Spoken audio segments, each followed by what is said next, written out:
No, this one we call it a wisha. It's like the little baby of the Gimbri. Oh, okay. Sorry, I'm still ignorant. Well, that's why my new project that I play with this, I called it Ana Wishti.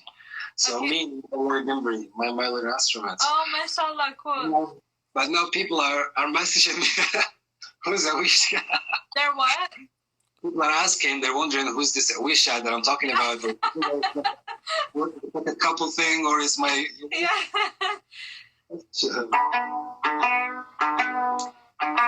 عجيبك هذا.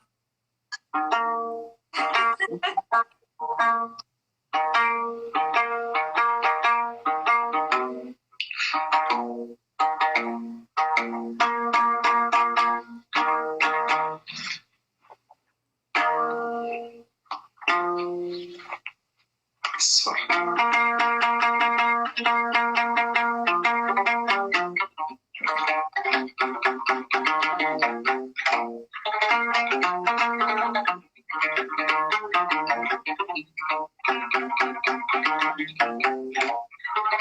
You want to listen to something? Do you have something in mind? Whatever you want to play. Okay. اللي حطيتي. It's...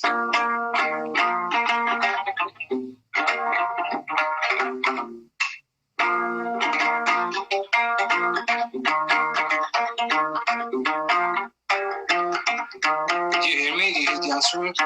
We hear you.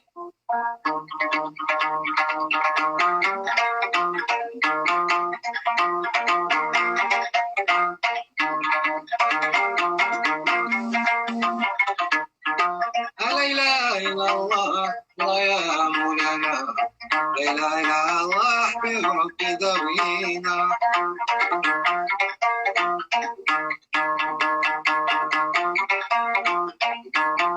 لا إله إلا الله لا يا مولانا لا إله إلا الله يا نبي داوينا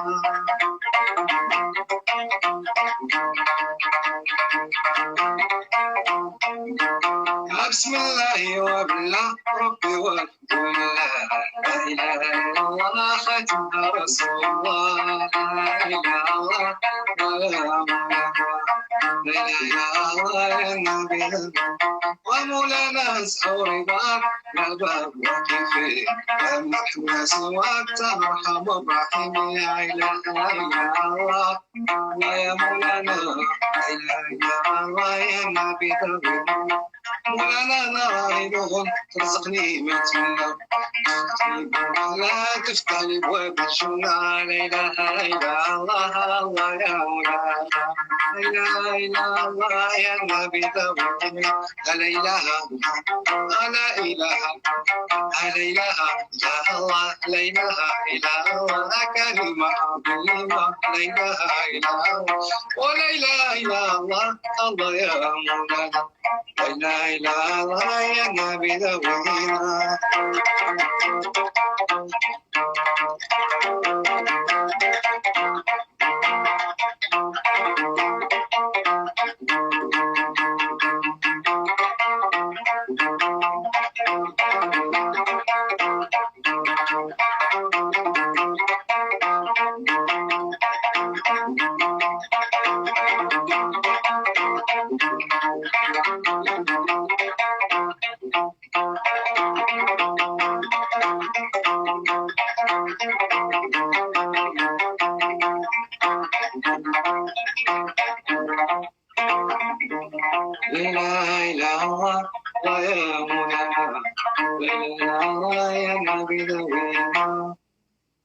Thank you. ما شاء الله ما شاء الله ما شاء الله. جيتيني المغرب جيتيني المراكش. كيف مراكش؟ وعندي اتاي ماشي عندي غير اللبس ماشي اتاي ديال المغرب. مع اتاي والموسيقى وكان كيديني عقلي ما شاء الله. شكرا.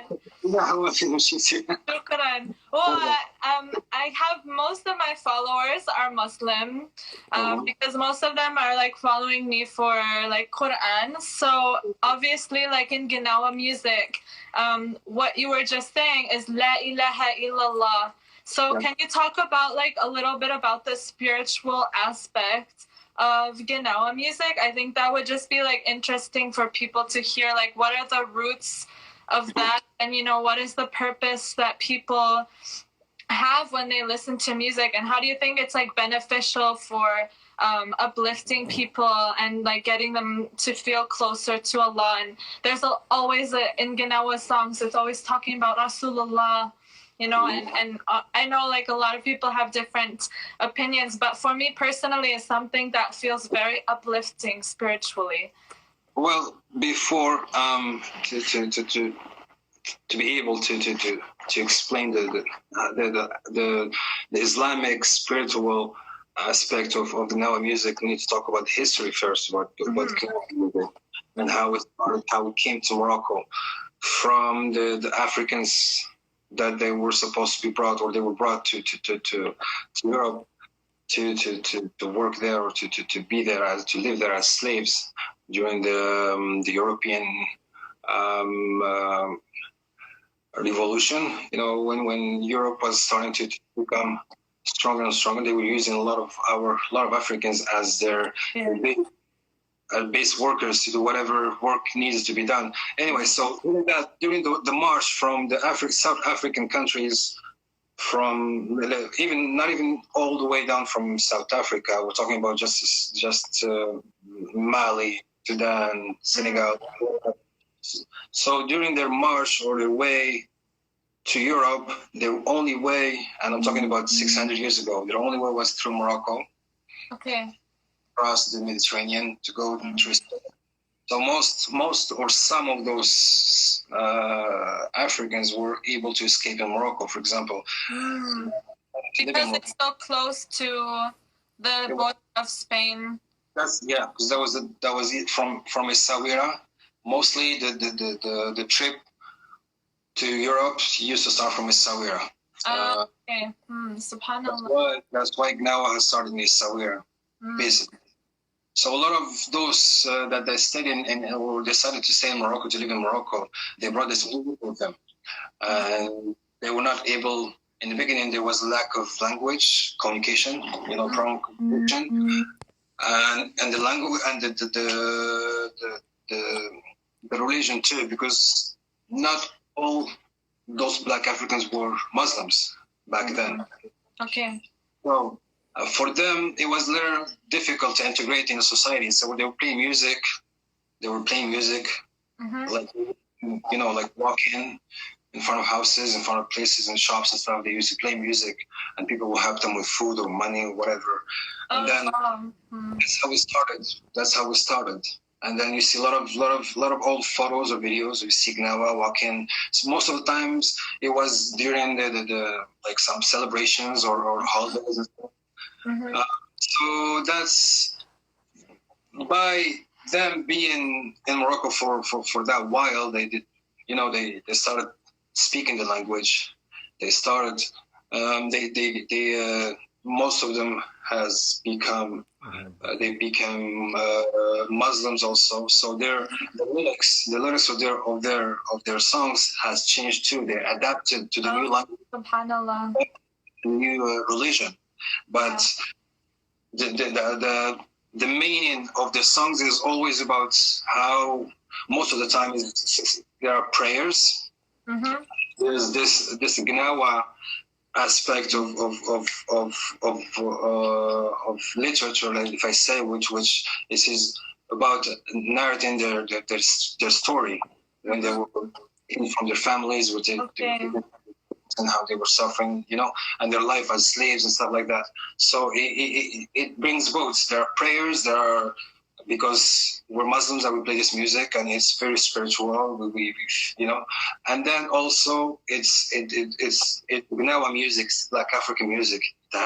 We have to keep that aspect into it. Yeah, for sure. So it's kind of like a combination. That's why when you listen to Gnawa, it's just it takes you somewhere because it has so many layers to it. Like what you're explaining now, subhanallah, I didn't know that there was this much history to it. Like there's the historical aspect, there's the cultural aspect, which goes back like so far back and has very deep like African roots. Even though a lot of people view Morocco as like a mainly Arab country, it has such a mixture of different cultures and so many African roots.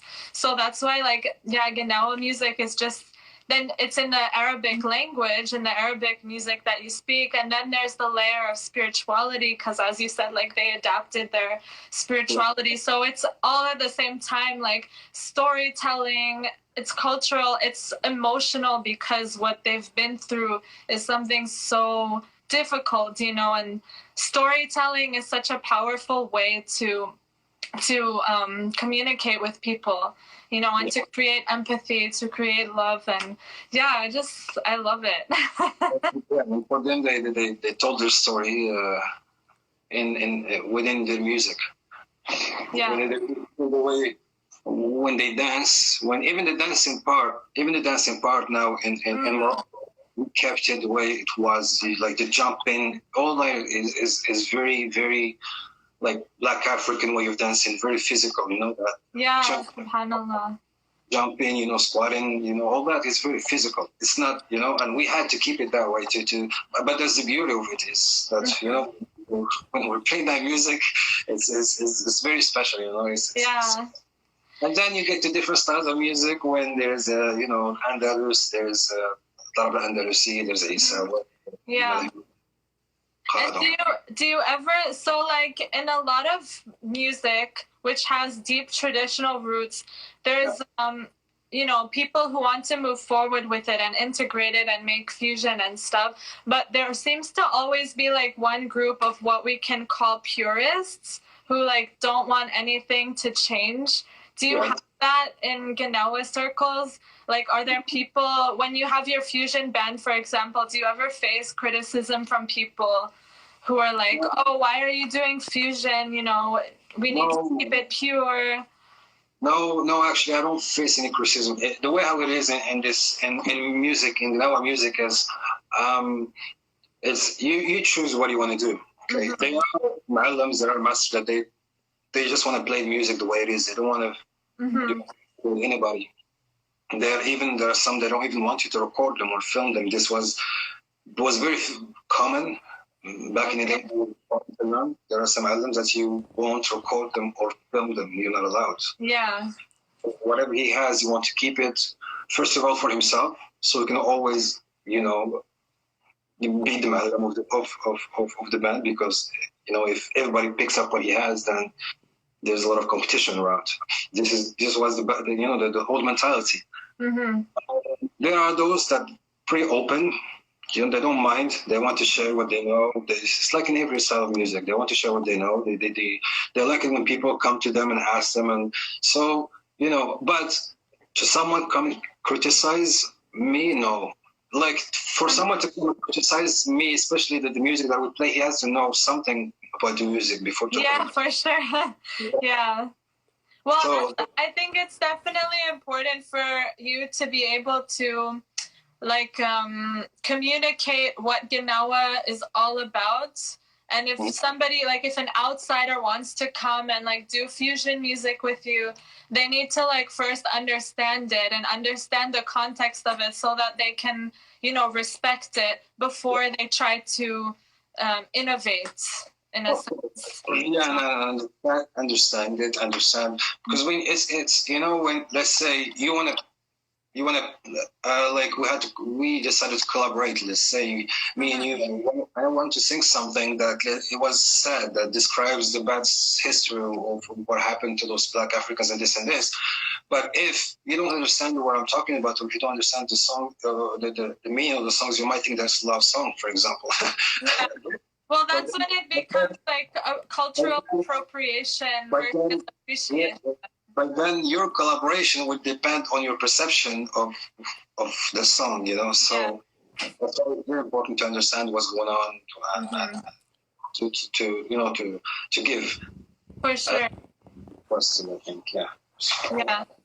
Well, inshallah, I hope we can do a future collaboration, whether it's like with Hamid Zahir or even like a Gnawa song, but as long as you feel like it's appropriate for me to sing it, because, you know, it does have such a deep, rich history that really needs to be respected. So my eyes, like, I always listen to Gnawa, but now that you explained everything to me, like, I'm going to listen to it in a new way, I feel like, you know.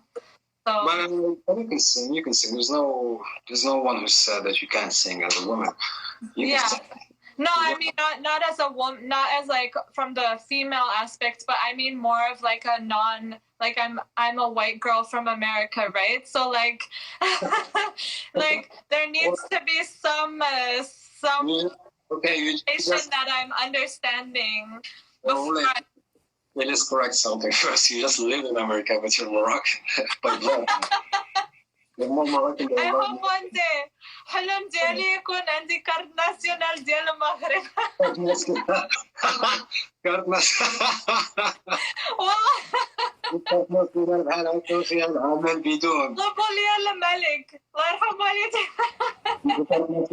No, you know, you deserve it, you know. If you ever request the Moroccan nationality, you deserve it, because you dig a lot deep in our culture more than how we do, to be honest with you. You know, because you want to know, you know a lot about Amazigh culture, you know a lot about Arab culture in Morocco, you know about, you speak the language, the dialect, تتكلم العربية. Alhamdulillah. Well, I'm just so thankful that like Moroccan people are so warm and welcoming, and they, you know, they love it. They're not hostile when somebody wants to learn about their culture, because you can get that sometimes, but I feel like in Morocco people are just so happy when you try to speak their language or when you try to learn something, you know. And I have nothing but respect for المغاربة والمغرب وكل شيء ما شاء الله عليكم. Would you want to play one more thing for us? Yeah, I can play, I guess. Because that was just so enjoyable, and I think after like talking about everything in detail, the people might want to hear one more. Okay.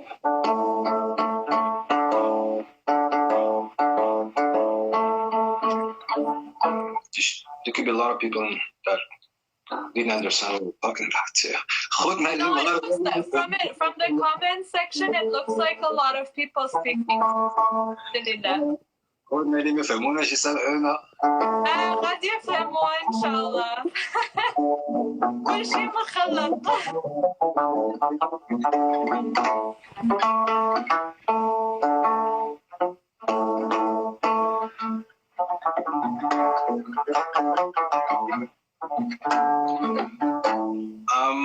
Let's okay, I'm gonna sing something that is related to what we're talking about you know, the history and Inshallah.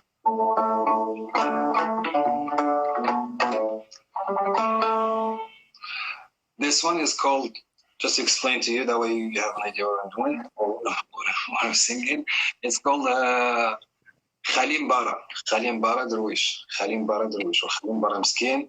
When the lyrics, it talks about this, we call Khadim, if you know the Khadim in like Qasr, for example. Like a servant? That's it, pretty much. Yeah. So the was talking about Khalim Bara Darwish, Khalim Bara Miskin.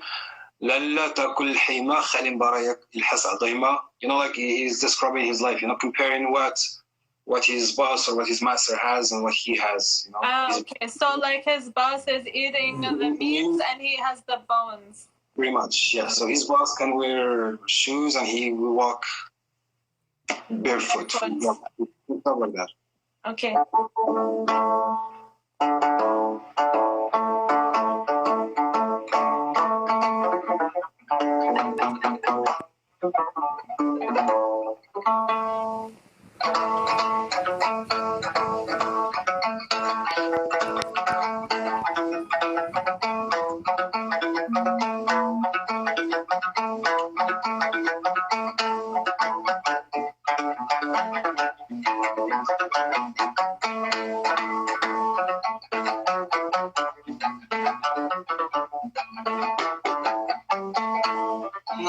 مولانا الله داوينا يا سيدي يا مولانا ارجع فضا تعالى هذا وعده مسكين الله مولانا الله مولانا سيدي يا مولانا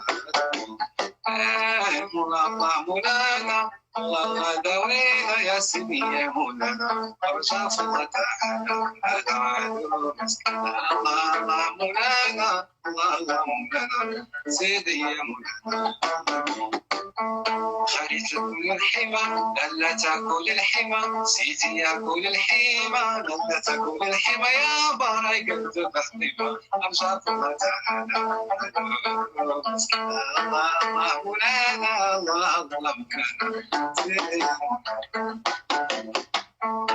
لا تلبس بالغنى سيدي يلبس بالغنى لا تلبس بالغنى سيدي يلبس بالغنى يا برا يمشي ارجع فضا تعالى Then and we get cut off in the middle of something, I'll start it again. Okay. لا نصف القبة سيدي نصف القبة لا نصف القبة سيدي نصف القبة يا باري نصف الكشينة أرجع فضا تعالى يا دار مسكين الله مولانا الله مولانا سيدي يا مولانا لا نلبس بالغنى سيدي يلبس بالغنى لا نلبس بالغنى سيدي يلبس بالغنى باراي يلبس الشعر الله مولانا هذا مسكين الله مولانا الله مولانا سيدي يا مولانا هذا حلو مسكين هذا حلو مسكين هذا حلو مسكين هذا حلو مسكين مولانا الله داوينا يا سيدي يا مولانا ارجع فضا تعالى هذا وعد مسكين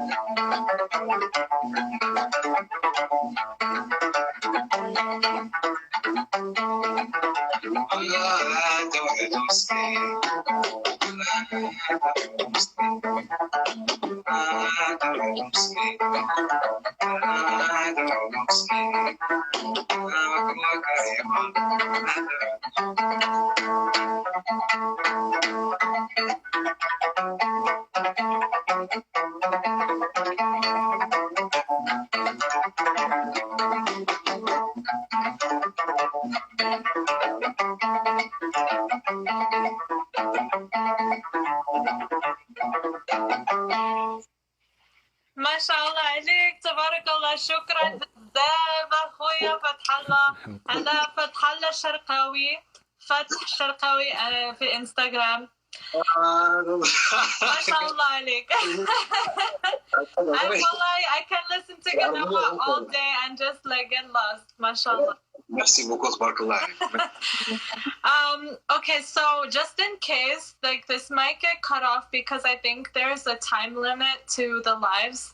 So just in case, we'll just start it again. Like if it shuts down, then and we get cut off in the middle of something, I'll start it again.